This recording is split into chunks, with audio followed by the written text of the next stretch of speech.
হুম, কি যেন বুঝে পাও না বলছিলে? হ্যাঁ রামচাঁদ, আমি বুঝে পাই না এই গদাইয়ের ভাবভঙ্গি। আচ্ছা, এইসব কি ওর সত্যিকারের বোধ, নাকি ওই বাড়ির মানুষদেরকে বিব্রত করার জন্য দুষ্টুমি? অনেক সময় দেখিসনি সে বাচ্চারা বানিয়ে বানিয়ে মিথ্যে কথা বলে। তা এইসব সেসব নয় তো?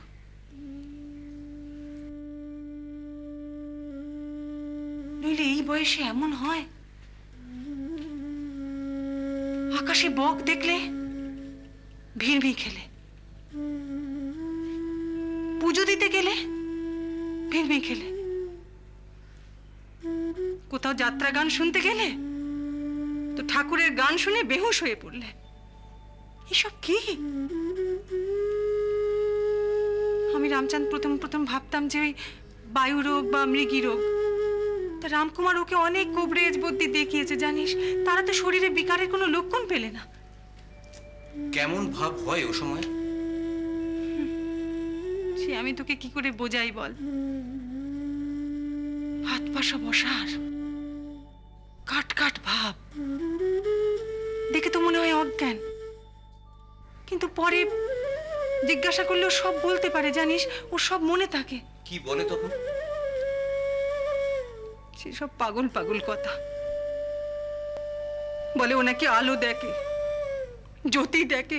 ও রামচাঁদ দাদা এসেছো?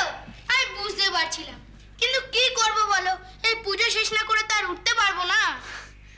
গদাই, এতক্ষণ ধরে কি পুজো করিস?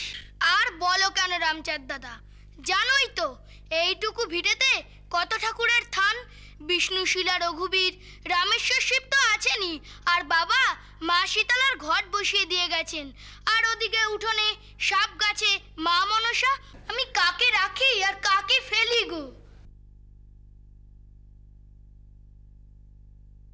সব যেন ওর দায়। আর খোকারও আমি বুঝিনি, ঠাকুরের আসনটা ওর উপর ছেড়ে দিলে। আমি তখন বুঝিনি রামচাঁদ, এখন বুঝছি। এ তো আগুনে ঘি ঢালা হয়েছে রে। একে নাচিয়ে বুড়ি, তার উপরে ঢোলের বাড়ি। আমার ইচ্ছে করে আমি ঘর সংসার ছেড়ে। কিসের এত ভাবনা গো? এ ভাব আমার আর বেশি দিন থাকবে না। আস্তে আস্তে সব ভাব কেটে যাবে, আবার নতুন করে অন্য ভাব আসবে। কি বলছিস কি গদাই? বড় কঠিন দিন আসছে, শেকড় মাটিতে গেড়ে গেড়ে যাচ্ছে। এরপর সব কষ্ট করে পেতে হবে। শেকড় উপড়ানো কি চারটি খানি কথা, তবে অল্প কিছুদিন রেহাই হবে।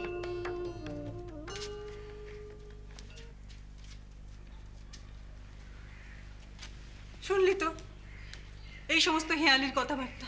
ওই কই রামচাঁদ? এই তো রামকুমার, এতক্ষণ কোথায় ছিলে? সেই কখন থেকে এসে বসে আছি। বসে আছো কি গো? তুমি আর চলে যাচ্ছ না? না না, আজকের দিনটা আছি। হ্যাঁ তাই বলো।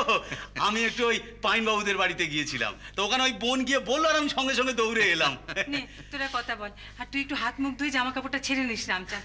আমি ভাত বসাই গিয়ে। হ্যাঁ হ্যাঁ সেই ভালো, যাও বসো বসো। তারপর ভাইকে তো একদম ভুলেই গেছো। না রে ভাই, মনে ঠিকই আছে। দেখ না, ওকালতির কাজ এত বেড়েছে, এই মামি খবর দিতেই না। আমি অবশ্য কয়েকদিন ধরেই আসবো আসবো করছিলাম। তারপর কিছু শুনলে? হ্যাঁ, বড় অশান্তিতে আছি গো দাদা। গদাই,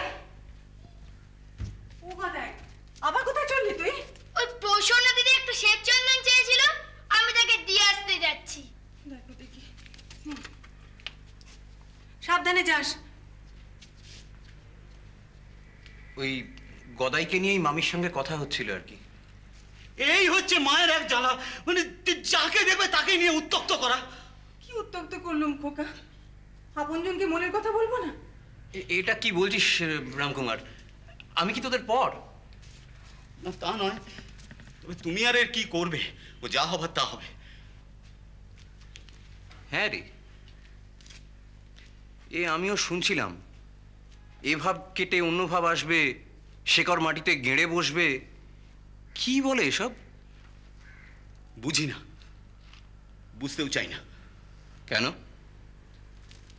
বাবা যাবার কালে কি বলে গেছিলেন তোমার মনে নেই?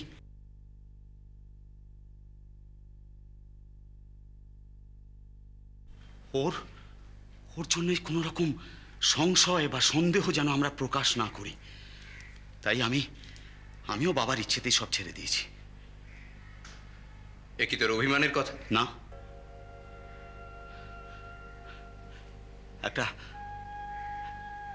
একটা হতভাগ্য মানুষ তার ভাগ্যের হাতে সব ছেড়ে দিয়ে বসে আছে আর কি।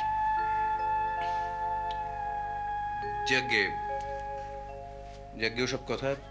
এই দেখ রামকুমার, তুই আমার ছোট ভাই, তবুও তোকে একটা কথা বলি। হ্যাঁ রে, ওই বৌমাকে ডাক্তার বুদ্ধি কিছু দেখাচ্ছিস না? মানে শুনলাম তো পাগল পাগল ভাবটা অনেকটা কেটেছে। দেখ, আমার কলকাতায় এক মক্কেল আছে, এই মেয়েদের অসুখ বিসুখের খুব ভালো ডাক্তার, খুব পশার তাই। তা যদি বলিস আমি কলকাতায় নিয়ে গিয়ে ওকে চিকিৎসা করাতে পারি।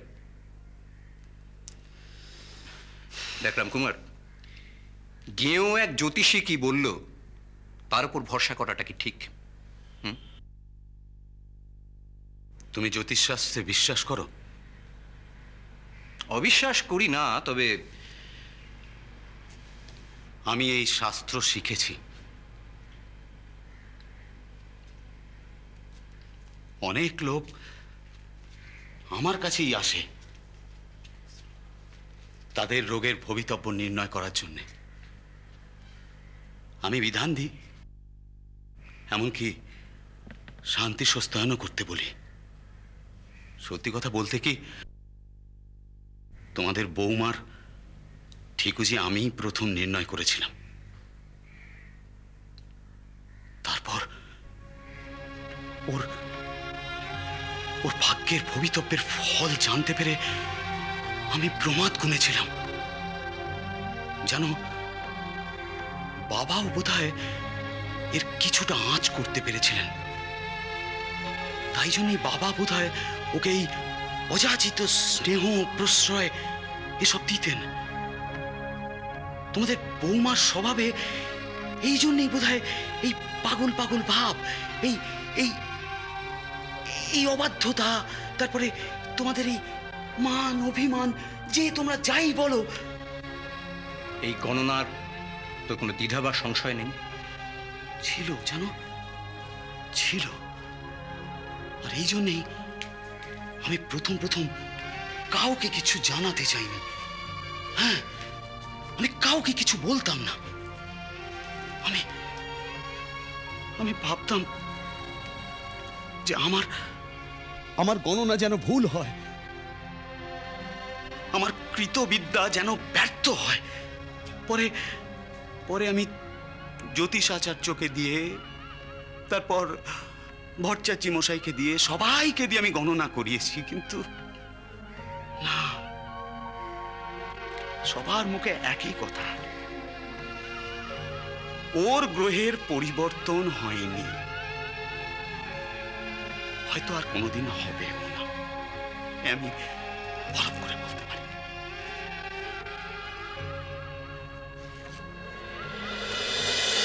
ধীরা